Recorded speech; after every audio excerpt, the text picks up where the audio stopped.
Welcome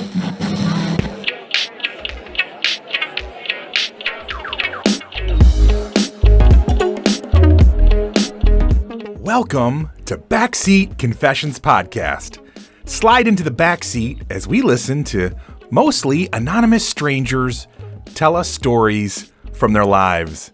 I'm a rideshare driver in Atlanta, and the people getting in my car have absolutely no idea I'm going to ask them to share. My commitment to you is to tell at least a snippet of virtually every story recorded in my car in the order they were told to me. My hope is that you laugh, cringe, cry, but mostly connect to these amazing people. You may find a piece of your own story, or just feel more connected to the rest of us. Join us, won't you? So, hey, my new friend. This is an adult podcast. Themes and languages are definitely not suitable for everyone.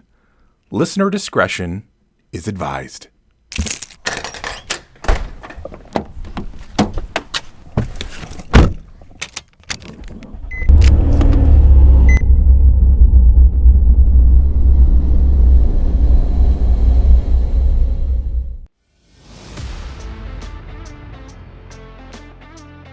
Welcome to episode 12. I'm truly grateful to have you along this journey, whether this is the first episode you've tuned in for, or whether you've been here since the end of last year for the first episodes.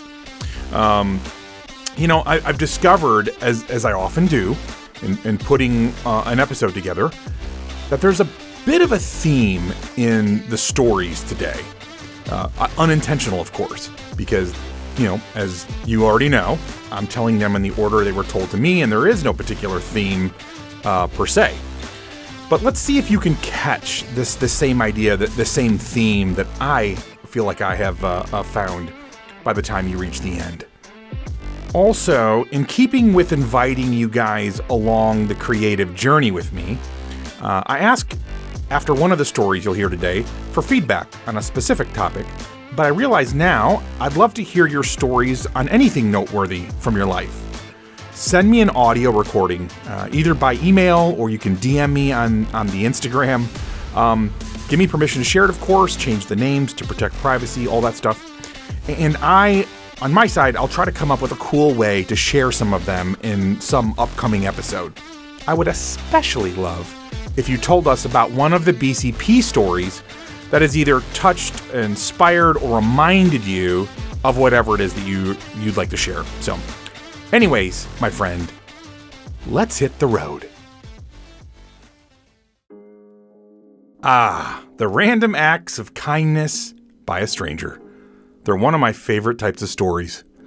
We can get so busy that we forget to be kind to the people around us as we go about our day. But when we remember to stop, and in this case, encourage and bless someone, it can really make a difference in how they feel about themselves. Story number 58.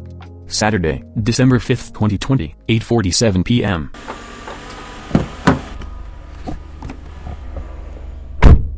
I have a story out of the kindness of a stranger. Okay. And it was so weird because I'm normally not the type to just walk up on people and talk to them. Right. But she was like, "Excuse me, can I say something to you or give you something?" And I said, "Sure." So, you guys can't see the bracelet, but you can. So this bracelet here. It's beautiful.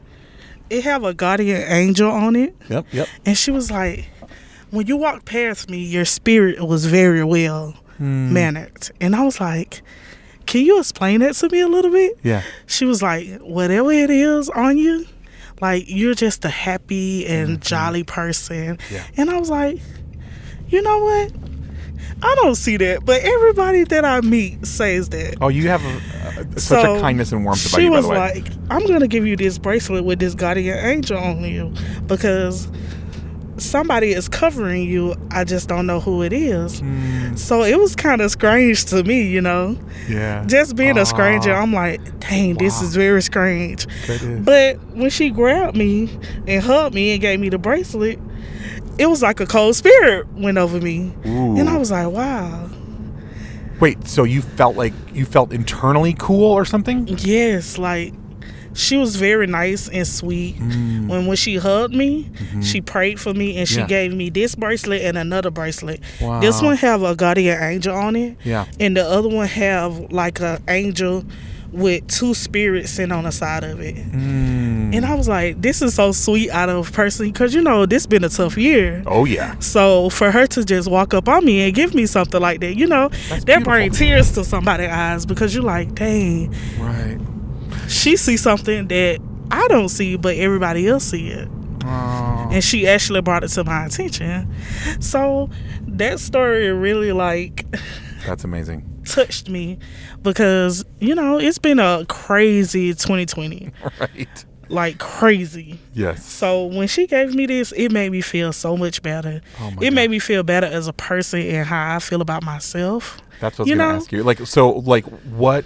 What has changed in even how you feel about yourself since that encounter? I've always been a jolly and happy person. Yeah. It just made me talk to people and do for people more than what I used to do, because sometimes I feel like I should say no, but it's so hard, because out of the kindness of my heart, I just say yes to stuff.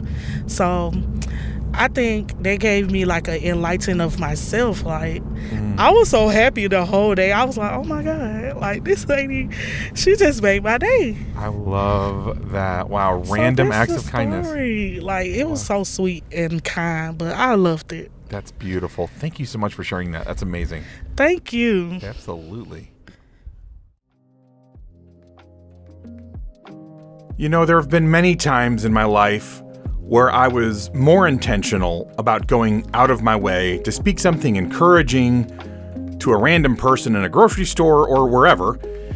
And I've even taken the time to pray with strangers in the past, but I haven't done that as much in the last couple years.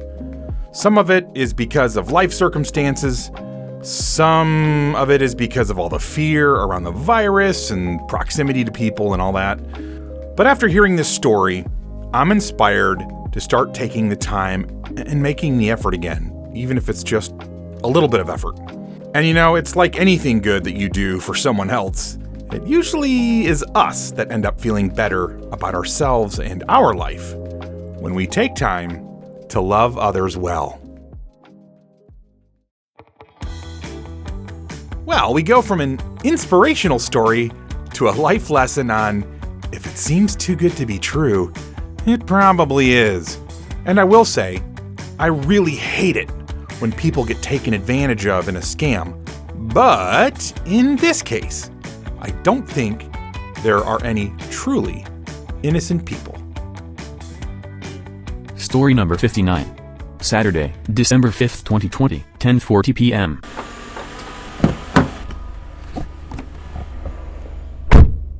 Okay, pretty much. Work at a video game store. Okay. In the mall. So there was a random guy came in. He was hanging around the mall, hanging around the store for probably like a couple hours. Okay. Kept saying his brother was coming into the store. He was trying to get a PlayStation 5 for him. Okay. So he was mumbling, like he was just trying to get away from him because he was like just being annoying. So I was trying to stay away from him. Yeah. So he went to one of my employees, and he told her told her the same story. Uh-huh. And he told her it was pretty much just to nod your head when I point my finger at you. So she was new, so she's just saying whatever because she didn't know what he was saying either. Right. He was just mumbling, which was smart. So she's while so a couple of hours later, a guy come in, and they were looking suspicious. I told him, so you gotta leave the store before you do anything suspicious because he got looking suspicious. Uh-huh. So he just kept saying, no, I'm cool. And so he went back into the guy, then pointed. So I walked away. Then he pointed to my coworker, and she pretty much nodded her head. So that was the sign. So the guy, he gave him $600. Oh, geez. He gave him $600. The guy that came in, that's supposed to be his brother, but it wasn't really his brother. Right, yeah. And so he gave him $600. And so the guy that was scamming, he just walked out. He left. And so the guy that gave the $600 was just standing there in the corner, just waiting. I asked him, do you need help? He said, no, I'm okay. And then like 30 minutes passed by. He came up to me and said, where's my system?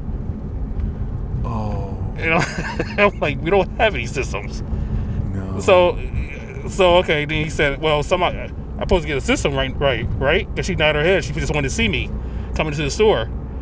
And I said, I don't have your system. So pretty much what come to find out was the guy told him that we were selling systems under the table at the store I work at. Sorry. Yeah.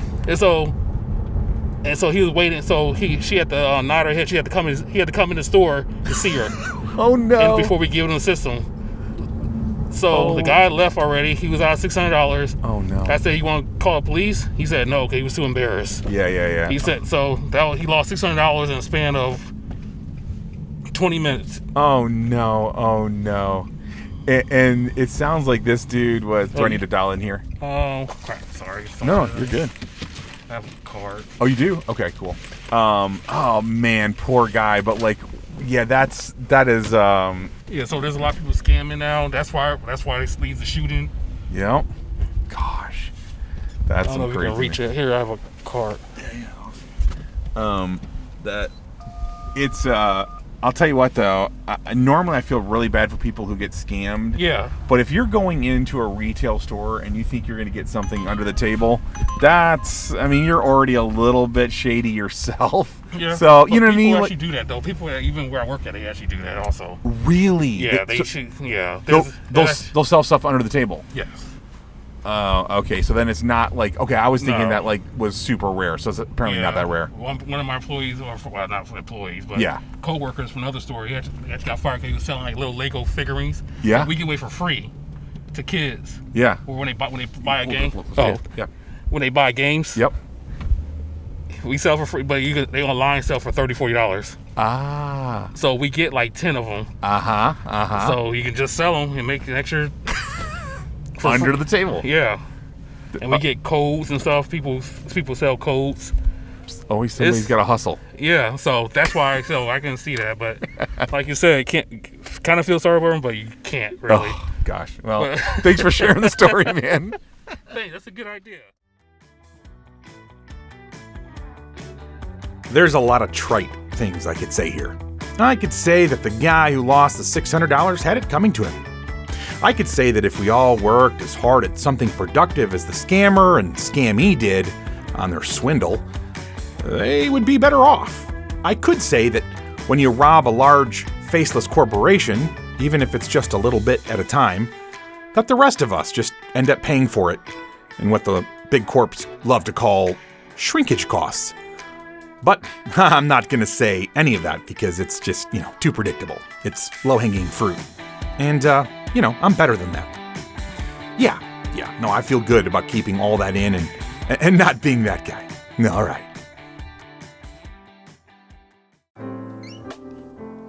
So while this next gentleman talks about dating guys in Atlanta and the struggles of that, I would venture that these struggles are not just with dating men and not just here in good old A-Town. I have a dear friend who is trying to date women in a city across the country, and he is constantly frustrated by all the games. So here's to the challenges of modern day dating. Story number 60. Tuesday, December 8th, 2020, 12:42 a.m.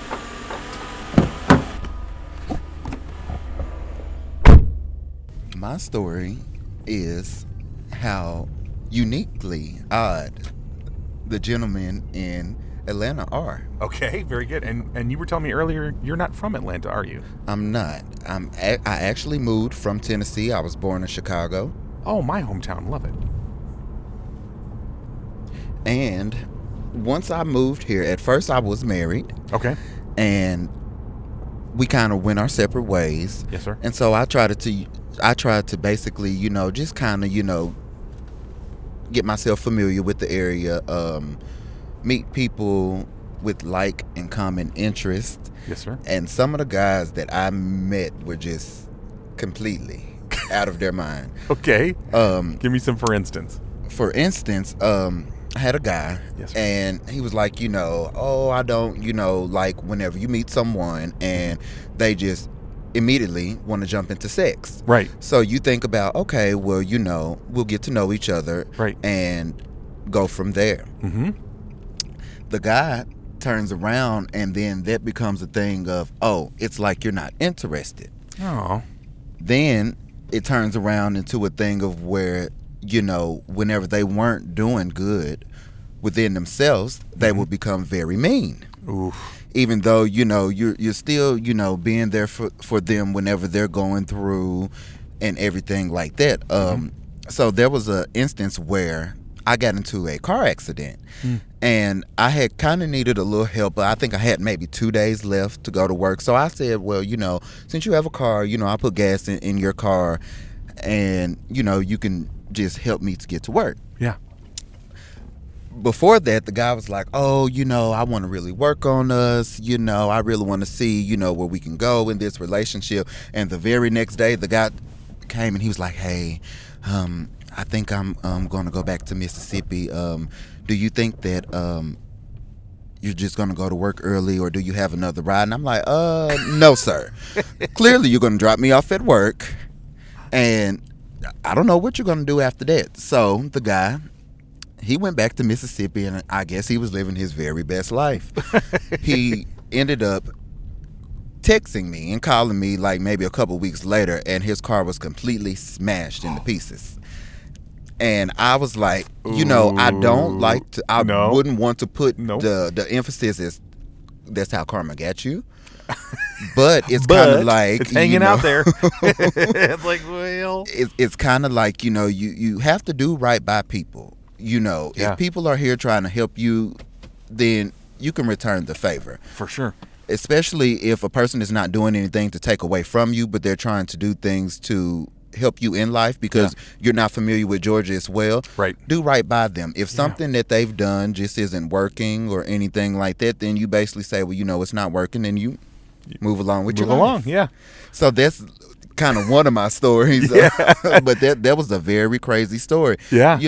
And you're saying, and you were saying that you've kind of noticed that in general you feel like Georgia or Atlanta men, let's be specific, Atlanta men are they're a little nuttier, a little crazier, a little less consistent, or however you'd phrase that than you're used to. A little less consistent. Where I'm from in Tennessee, you can meet someone and you can get to know them, and that's not an issue. Here in Georgia, like you'll have a guy and he'll be like, I want you to come over and let's hang out and everything like that. You may call him the next day and he's like, oh, well, I have a boyfriend. I'm like, well, did you have a boyfriend yesterday?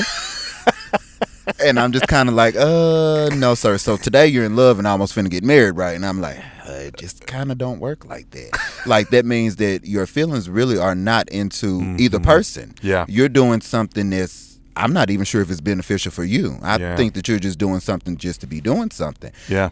With me, I came from a whole 10-year relationship and was married to that person. Right. So the way that I even look at things, you would think that people like, okay, well, let me gravitate towards him. But they'd be like, no, let me play with his mind, and then and then come back and I'm like, see, I told you that 24-hour stuff, it'll never work. But you just have to let people lie in the bed that they make. There you go. Well, and I have heard that dating here in Atlanta can be a challenge. So,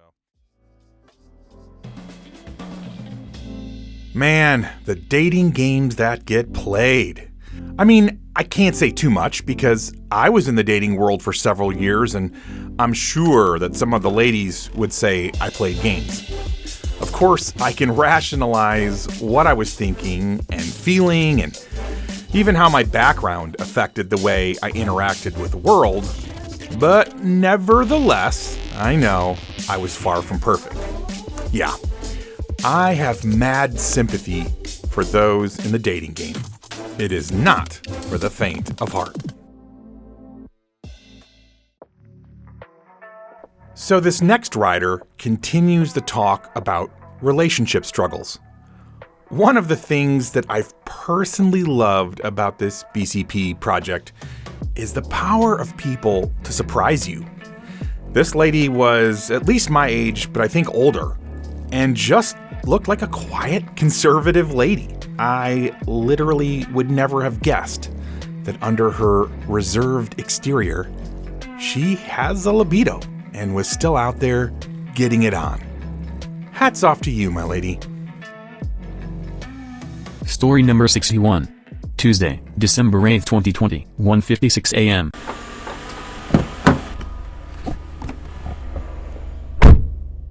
Okay, so my story is about this young man I met. Now, keeping in mind, I just moved to Atlanta. Okay. I met this young man, and he seemed really interested in me. I was very attracted to him. Okay. And I decided to give him a shot. Yeah. We've been hanging out. He's been really great. He's been, nice. I'm older than him, of course. Yeah. Look at you. But he he kept pursuing me, and he seemed really nice. So anyway, long story short, we decided, he wanted for us to get together and have a great evening, and we did. We danced. I was teaching him different dances because I dance. Oh, wow. And we had a wonderful time. So anyway, get down to it. We decided to, take things to another level sexually. Right, yeah. And it was very disappointing. He was or you were? He was a well-endowed young man. He had, great size and everything. And things kind of stalled because, I was insisting on protection. He, however, did not want to use a condom. Oh. Because he said the condom squeezes him, and when that's on, he goes down. Oh, I was like, man. well, you got a problem, so... Isn't that what they make magnums for? And it was Magnum. Because when we got down to it, he was like ready to go in, and I was like, oh no. And I said to him, he's like, well, I don't have any condom. I was like, well, I have. Yeah. I got backup. Yeah. Smart call. Mm-hmm. So anyway, so I pulled it out, and I was like, okay, you got to put this on. Mm-hmm. So then he's like, no, because it squeezes me and it goes down and I can't. And that was true. He could not have an erection at all because of this condom. And guess what? We didn't do it. Really? And, so I felt bad for him, but at the same time, I have to protect myself. Right. And he kept talking to me and saying, okay, let's give it a try. I really don't want to. I was like, wait, you don't have a choice because I just moved to Atlanta. Yeah. I don't really know you for, let's say I know you for 2 years or stuff like that. I don't know what you've been involved in. Right. One, you're younger than me, so you should even try to protect yourself from me because I have more experience than you. Right. And I just felt bad. He's still calling me.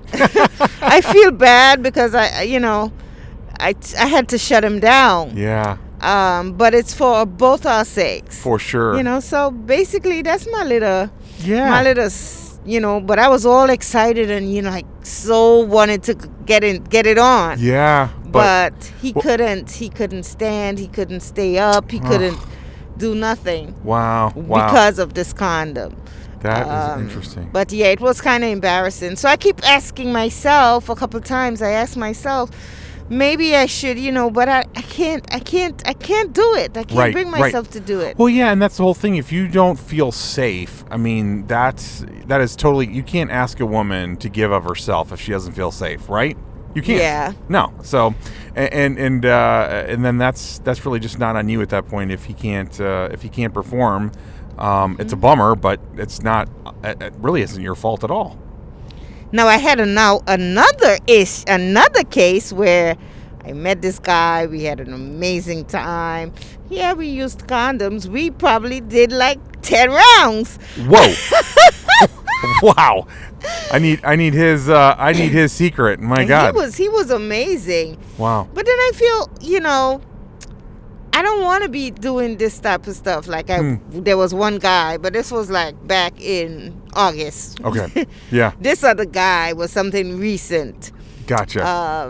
And so yeah, that has been my that's my little excitement. Your little excitement, your love life since moving to Atlanta. I gotta give you a giggle. Oh, that's fantastic. Yeah. Thank you so much for sharing your story. Yes, thank you for hearing. A lot of directions one could go in commenting on her story, but here's a few. Again, never judge a book by its cover. Also, big kudos to her for standing up for what she needed in the bedroom to feel safe, i.e. condoms. I mean, you could tell she wanted to have sex with this young man, but just wasn't willing to sacrifice her boundaries, and I think that's so admirable. In terms of the young man and his inability to perform with a rubber on, oh man, that's a bummer. As a guy, I can fully appreciate that sex just feels so much better without wearing a proverbial raincoat in the shower. But what do you do if you can't seem to get it up when you have this raincoat on? Whoever he is, I hope he's able to figure it all out. Okay, so when you were young, and if you had siblings, did you ever make agreements about what you would keep back from your parents? I know we did. Our agreements got more complex than a Middle East peace accord. Trying to remember all the dirt you had on your siblings and then threaten to tell on them if they told on you, it was like a full-time job for me growing up in a large family. There's an interesting twist though here at the end of this one. What do you do if you try to tell the truth and your mom just doesn't believe you? Story number 62. Thursday, December 10th, 2020, 9:43 p.m.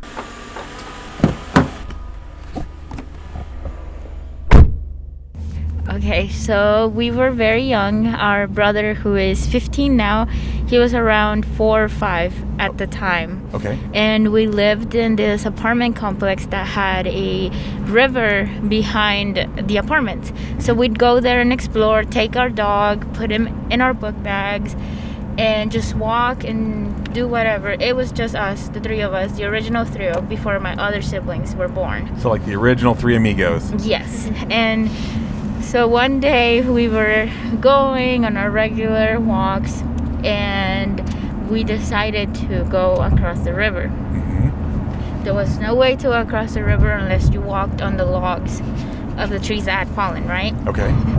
And so my sister makes it, and then my brother is in between. So my brother's going and I'm carrying the dog in our book bag. And so my brother falls. Oh. We don't know where he went. He just falls. Oh no! And then we tried to get him, and there I am trying to pick him up with the dog in my book bag. I get him out, right? But we couldn't let my mom find out. Like, we couldn't tell her what Right. happened. No. So then we go. Thankfully the apartment complex had a pool. Okay. We break into the pool. We clean him up. We wash him up. Okay. We go to the house. We throw his shoes and his clothes in the dryer. And my mom comes home after work. We pretend like nothing happened. Wow. Till this day, she doesn't know. Oh. He's 15 years old. He didn't die, so Yeah. that's good. Yeah. Does he even remember it at this point? He does remember it, but we made a pact. We can't tell anybody. So your mom still doesn't know. My mom still doesn't know. Oh my god. The funny thing is that she asked why he was wet. What did you guys say? I don't even remember what we said. Just came up with something. We just at that moment we just came up with something she never found out. I think did we try to tell her? Yeah. We tried to tell her, but she's a Mexican mom. Okay. And we are young. She would still get the chancla and poop. Gancho. Or the gancho. The gancho? Okay. I'm going to assume that that's like A coat hanger. a coat hanger. Ooh, a coat hanger? Yes. That's funny because we use coat hangers to like pry open doors, but I didn't know. So Mexican moms will like whack a kid. I think American moms might use like a spatula or a spoon or something stupid like that, but I think a coat hanger is more effective. Yeah. Yeah. She wouldn't just use She wouldn't just use one. She'd Like use three or four. Ooh, that's impressive actually. Like I can see now. I wouldn't tell my mom either if she's gonna get me with a coat hanger. I'd be like, no, She thank didn't you. really believe us though. She didn't believe you? No.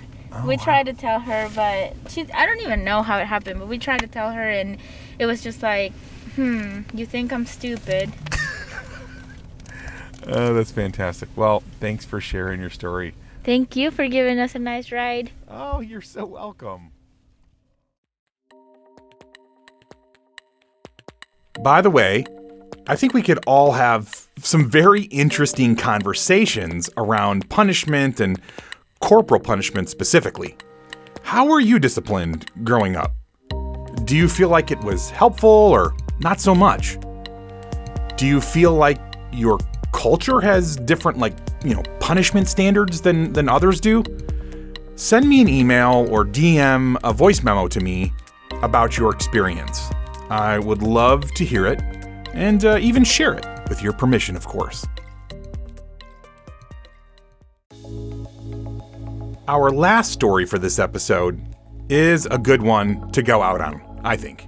Our rider apologizes a couple times for seeing the positives that have come from the 2020 debacle, but I know she's not the only one.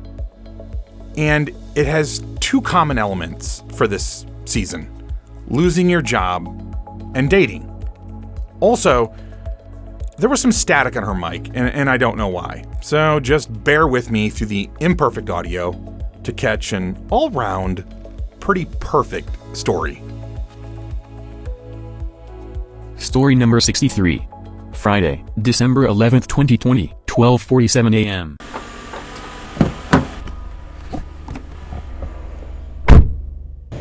I've been through a lot this week. I got laid off from my job, my really hot advertising job in New York City. Oh, wow. I'm back in Atlanta now, moving out of my apartment in January, and I have just been out and about. Ever since I got laid off, I've been out with my girls almost every night of the week last 2 weeks. Wow. And yeah, I just got back from this German guy I met's place. Okay. How'd that go? I think it went really well. Wow. As like a benefits thing, not anything more. And I think knowing the intention going in it's a nice thing to know. I think a lot of people have expectations, and if you know. Yep. Makes a big difference. Yeah, a very big difference. Yeah. And it kind of just makes it more enjoyable. I agree. How are you dealing with the being laid off? Like mentally, emotionally, where are you at? Honestly, it caught me by surprise, and it was hard. A lot. I love my company. I love everyone I work with. Everyone was shocked. I wasn't the only one, but It was still shocking. And luckily, I don't have to pay any more rent in New York. I'm moving out next month. Thank God. However, I know a lot of people aren't in my same shoes right now, and during this pandemic, it's wild. Yeah, no, for sure. And then the German guy, how did you guys meet on an app? We met last week at Northside Tavern. Wow. Okay, so you guys did it the freaking old-fashioned way. We did it the old-fashioned way. I didn't know there was anybody left who even does that. How it used to be everybody was ashamed to say that they met on a dating app. Now it's wait, you guys met in a bar? What's wrong with you guys? I know. We're abnormal and an anomaly to society. Yeah, totally. But however, I don't know if it's still a thing. It's really just we're hanging out. It's not anything more. I'm not looking for a boyfriend. He's not looking for a girlfriend. So I think like I said before, that expectation. Yep. And those I don't know. Yeah, those expectations just aren't there. So that's why we're able to enjoy it so much. I love it. It could end up being something great, but if not, there's no expectation. Right. You're not walking away with a broken heart, which exactly. is fantastic. Yeah. And I think the reason I'm able to say that so confidently is because I just got out of a hardcore relationship. Ooh, how long? Of 7 years. What? 7 The what? Yes. And literally 7 years. And you weren't married, but this is just I know. Not married.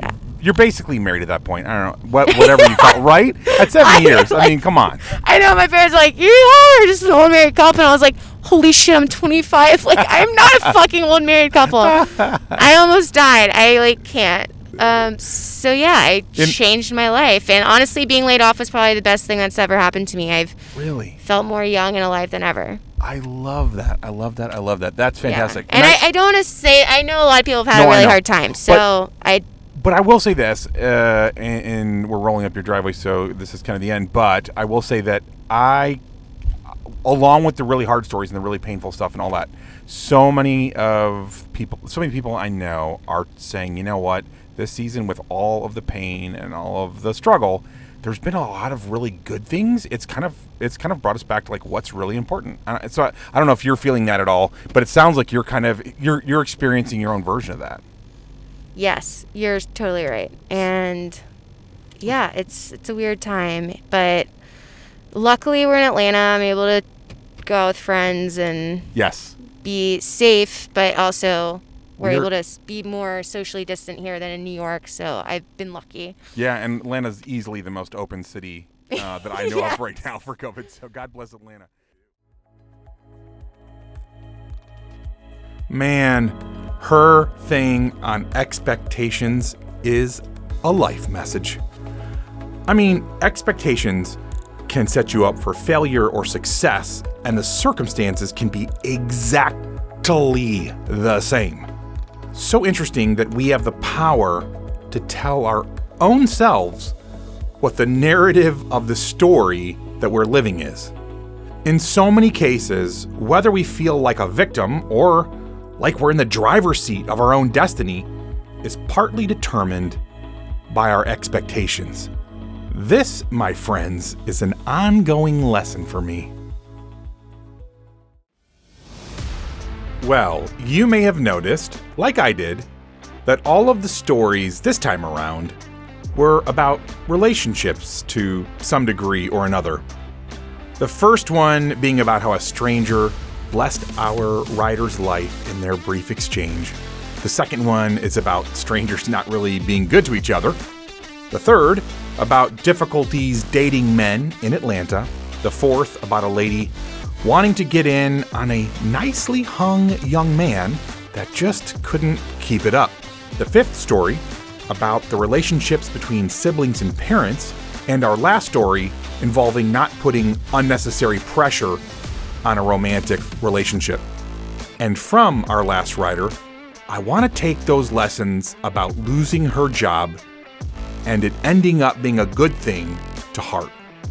Man, sometimes the kingdom we think we want and work so hard to build is really killing us. I think it's interesting that she even slipped the line about her 7-year relationship killing her in there. I wonder how much better our life would be if we learned when we were in a season of building and when we are in a season of letting things go so that better things can take their place.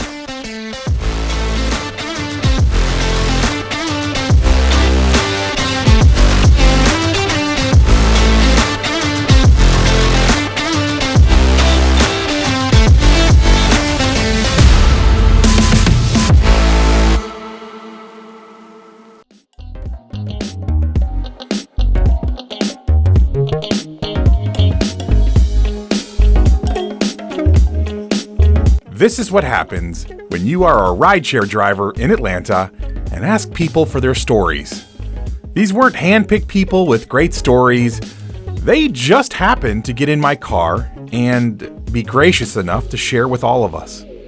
And who knows, maybe someday you'll be in Atlanta and need to grab a rideshare and end up telling the rest of us the next great story on BCP. I'd actually encourage you to, every so often, just ask a stranger to share a story from their life. You never know what you might learn. I believe that our stories are powerful. They can make you laugh, cringe, cry, or even get you to think or feel differently. Our stories can truly make this world a little bit better place. So please, subscribe, rate, and listen to this podcast and share it with as many adults as possible. It would mean so much to me. First and foremost, I want to thank the incredible writers who trusted me with your stories. You're my heroes. Thanks also to all the people in the background who have believed in this project/dream. All of the music on this podcast was found on pixabay.com, and it was free, which is an amazing gift when you're starting a podcast on a shoestring budget.